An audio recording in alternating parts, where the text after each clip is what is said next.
Je conduis de nuit depuis presque 15 ans. L'événement suivant m'est arrivé en 2019. J'étais sur une route isolée à travers le désert du Nevada, en direction d'une destination de livraison éloignée. Je pense que je transportais de l'électronique, mais je n'en suis plus vraiment sûr. Il faisait nuit noire, et les phares de mon camion étaient assez faibles car j'avais reporté leur réparation.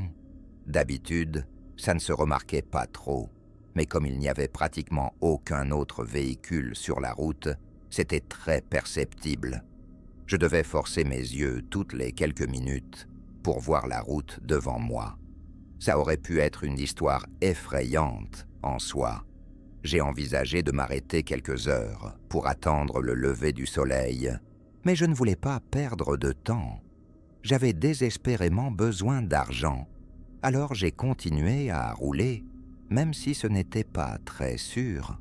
La route était droite, alors je me suis dit que ça irait. Je crois qu'il était environ 1 heure avant le lever du soleil, quand j'ai vu une lumière au loin.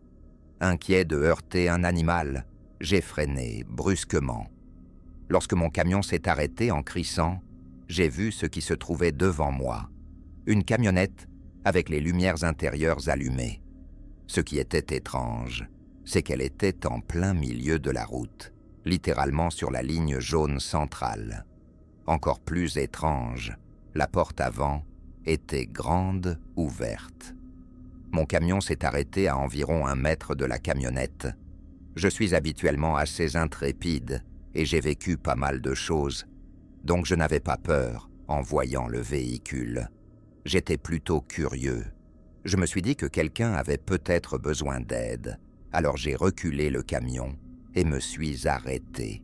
J'ai pensé à installer des feux de détresse, mais j'ai décidé de ne pas le faire, car je n'avais vu aucun autre véhicule sur la route à part cette camionnette.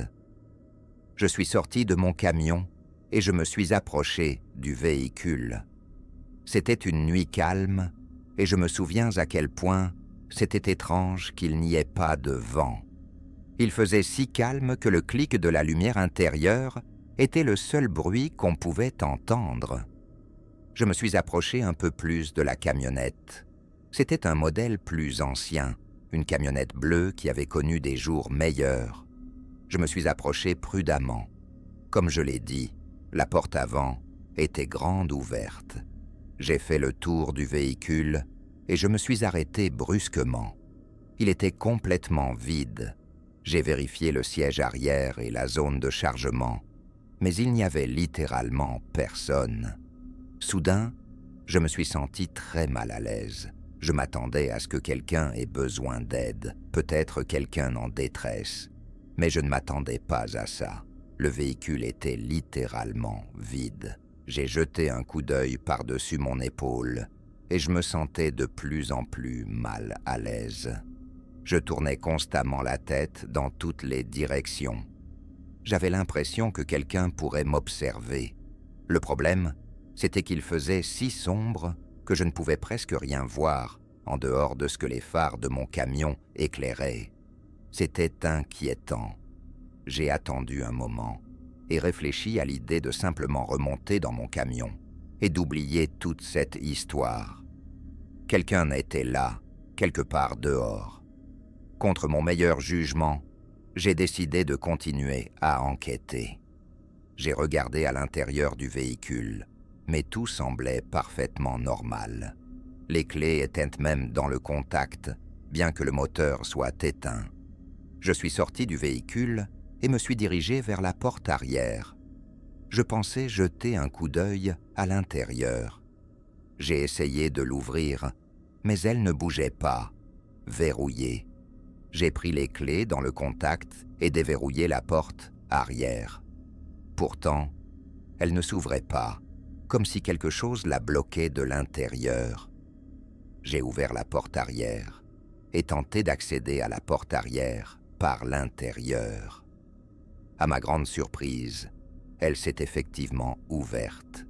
Il y avait 3 sacs en papier entassés, avec une corde qui maintenait la porte arrière fermée. J'ai jeté un autre coup d'œil par-dessus mon épaule avant d'atteindre les sacs. La voie était libre.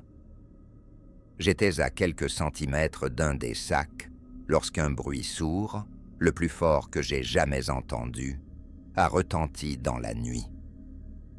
Par peur, j'ai cogné ma tête contre le bord du toit du véhicule. Je n'ai même pas réfléchi. J'ai jeté les clés sur le siège avant et je suis sorti du véhicule aussi vite que possible. En grimpant dans mon camion, j'ai entendu une voix rauque au loin. Quelqu'un criait « Hey !» plusieurs fois et la voix se rapprochait rapidement. J'ai sauté dans le camion et l'ai démarré. J'ai enclenché la vitesse aussi vite que possible. Je me souviens avoir juré lorsque le moteur a d'abord calé, puis je l'ai vu.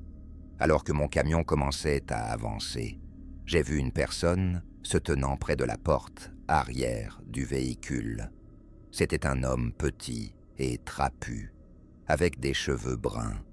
Il portait une vieille veste et de lourdes bottes montant jusqu'aux chevilles. Dans sa main gauche, il tenait une petite pelle, mais dans la droite, il avait une arme à feu. Nous avons eu un bref contact visuel alors que mon camion passait devant lui. Il ne bougeait pas.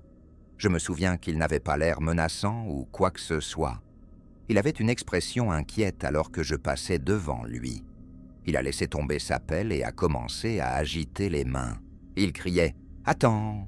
plusieurs fois, mais je ne suis pas resté une seconde de plus. En partant, j'ai vu dans le rétroviseur qu'il courait derrière mon camion pendant quelques secondes avant de retourner à son véhicule. Il était clair qu'il voulait que je m'arrête, mais je ne le ferai en aucun cas. J'ai appuyé sur l'accélérateur et fait avancer le camion plus vite que je n'aurais dû. J'ai roulé pendant environ 5 minutes en pensant être en sécurité, mais ensuite j'ai vu des phares se rapprocher rapidement derrière moi. Je me souviens de ne jamais m'être senti aussi effrayé de ma vie. J'ai appelé la police et leur ai raconté ce qui s'était passé du mieux que je pouvais. À ce moment-là, le véhicule était pratiquement juste derrière moi. Il a commencé à klaxonner comme un fou. Honnêtement, je ne savais pas quoi faire. Alors j'ai continué à rouler et prié Dieu qu'il ne me rentre pas dedans. Après environ 15 minutes, il est passé devant moi et a freiné, me forçant à ralentir. J'étais sur le point de le percuter quand enfin, quelques lumières de police clignotantes sont apparues devant moi. La camionnette a bifurqué sur la droite et s'est précipitée dans le désert, disparaissant de la vue. Je me suis arrêté et ai attendu l'agent de police. Je lui ai raconté, tout tremblant, ce qui s'était passé, mais le policier a décidé de prendre une déposition plutôt que de poursuivre le type. J'étais tellement en colère que j'ai dit 2 fois au policier qu'il pourrait probablement le rattraper s'il partait maintenant. Le policier m'a dit de ne pas m'inquiéter, qu'ils allaient mener une recherche approfondie. Une fois les renforts arrivés, il m'a renvoyé en me disant qu'il me contacterait s'il y avait une mise à jour. Ils ne l'ont jamais fait. Aucun de mes amis n'a une histoire aussi folle que celle-ci, et je l'ai racontée plus de fois que je ne peux compter. Je sais probablement ce que vous pensez. Ce type devait certainement faire quelque chose d'illégal. Cependant, cela n'explique pas pourquoi il avait une si petite pelle, ou pourquoi il a essayé de me suivre. Les sacs dans son espace de chargement étaient également trop petits pour quelque chose de grand, bien que certains de mes amis pensent qu'il transportait peut-être quelque chose d'illégal. Pour ma propre tranquillité d'esprit, j'aime à penser qu'il faisait peut-être quelque chose d'innocent, comme se débarrasser de déchets. Je n'en ai vraiment aucune idée. Quoi qu'il en soit, après cette expérience, je ne me sens plus vraiment à l'aise de conduire de nuit à travers les déserts.